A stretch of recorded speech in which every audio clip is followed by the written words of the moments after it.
Halo pemirsa Kupas TV dimanapun berada, penjabat atau PJ Bupati Tulang Bawang Barat, Zaidirina mengambil kebijakan yang menuai kontroversi berupa pemberian dana hibah sebesar 1,7 miliar rupiah kepada Kejaksaan Tinggi Lampung melalui Anggaran Pendapatan Belanja Daerah Tahun Anggaran 2023.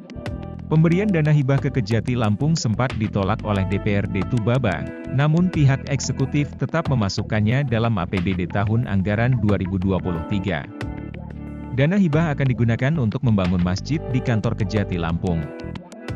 Saat dikonfirmasi tim Kupas TV pada hari Senin 2 Januari 2023, Ketua DPRD Tubaba, Ponco Nugroho mengatakan, pemberian dana hibah ke Kejati Lampung sempat ditolak oleh DPRD Tubaba.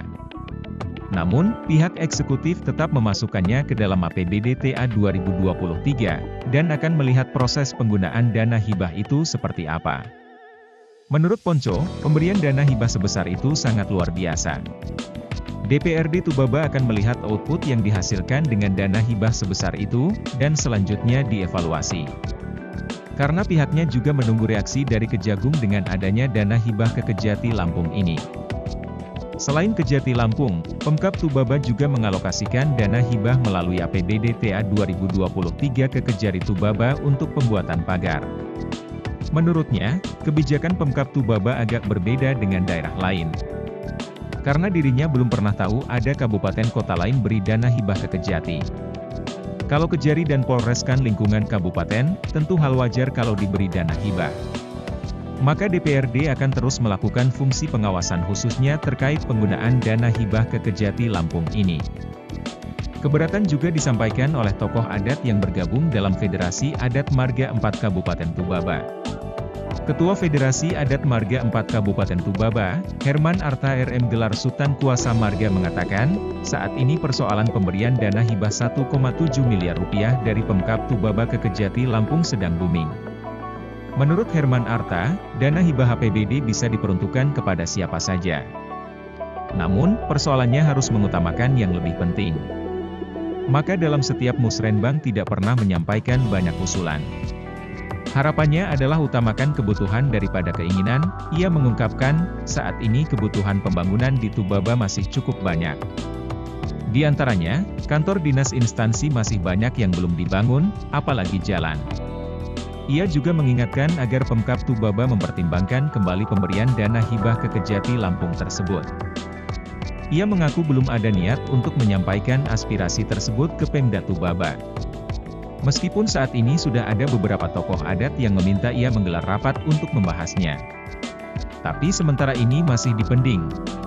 Sementara 4 bulan pasca menjabat PJ Bupati Tubaba, Zaidirina langsung melakukan mutasi pegawai dengan melantik 5 pejabat administrator di lingkungan Pemkab Tubaba. Zaidirina yang dilantik menjadi PJ Bupati Tubaba oleh Gubernur Lampung Arinal Junaidi pada Minggu 22 Mei 2022. Sebelumnya menjabat Kepala Dinas Pemberdayaan Masyarakat Desa dan Transmigrasi Provinsi Lampung. Dalam arahannya, Gubernur Lampung, Arinal Junaidi melarang PJ Bupati tidak melakukan mutasi pegawai, membatalkan kebijakan terkait perizinan, membuat kebijakan pemekaran daerah serta membuat kebijakan yang bertentangan dengan program penyelenggaraan pemerintah. Namun, warning tersebut diabaikan.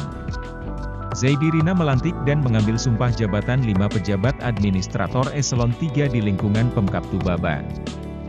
Pada Selasa 13 September 2022, pelantikan berdasarkan SK Bupati tentang pemberhentian dan pengangkatan pegawai negeri sipil dan jabatan administrator.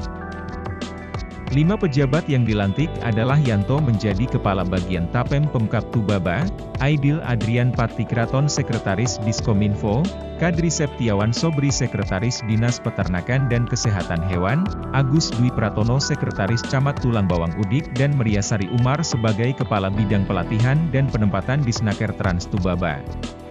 Berdasarkan Peraturan Pemerintah Nomor 49 Tahun 2008 Pasal 132 Ayat 1 dan 2 disebutkan PJ Kepala Daerah dilarang melakukan 4 hal, yakni melakukan mutasi pegawai, membatalkan perizinan yang telah dikeluarkan pejabat sebelumnya dan atau mengeluarkan perizinan yang bertentangan dengan yang dikeluarkan pejabat sebelumnya, membuat kebijakan tentang pemekaran daerah yang bertentangan dengan kebijakan pejabat sebelumnya, dan membuat kebijakan yang bertentangan dengan kebijakan penyelenggaraan pemerintahan dan program pembangunan pejabat sebelumnya. Dari Tulang Bawang Barat, Kupas TV melaporkan.